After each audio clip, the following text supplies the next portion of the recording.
মাত্র ২.৫ মিনিট আগেও পুরো পরিবারটি এক মেয়ের ফাঁদে পড়েছিল।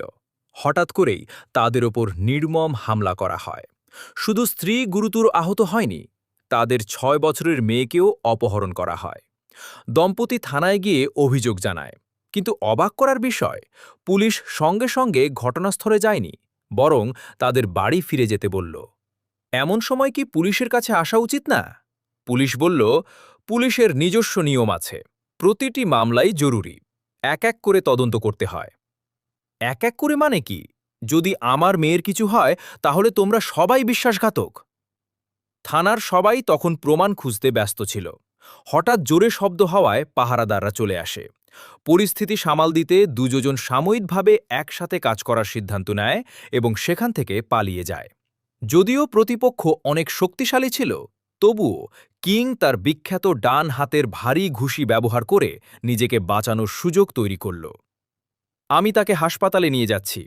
নজরদারি ক্যামেরার ফুটেজে দেখা গেল একজন পুরুষ ও একজন নারী জড়িত ছিল। সে আমাদের সোনা নিয়ে গেছে। এটা শুধু লিন হাইয়াই করতে পারে।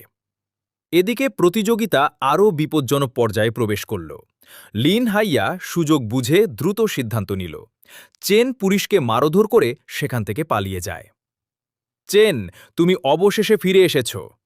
তুমি কেন আমার পেছনে লেগেছ? ১৫ বছর আগে ব্লাড রেড গ্যাং আমার বাবাকে হত্যা করেছিল। তোমার চালচলন তার মতোই। আমি সবসময় ভেবেছি, একজন মানুষকে সবচেয়ে বেশি কষ্ট দেওয়ার উপায় হল তার প্রিয়জনকে কেড়ে নেওয়া। তাকে আমার যন্ত্রণা অনুভব করতে দাও। সাহস থাকলে সামনে এসো। স্যার, আপনাকে কিছু রিপোর্ট করতে চাই। আমি এখন মিটিংয়ে আছি, পরে বলো। তোমার রাগ অনেক বেশি।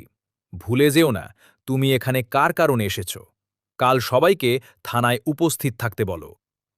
নতুন অফিসার বলল, আমি দায়িত্ব নেওয়ার পর দেখেছি শহরটা অপরাধ চক্রে ভরে গেছে। তাদের অপরাধ অত্যন্ত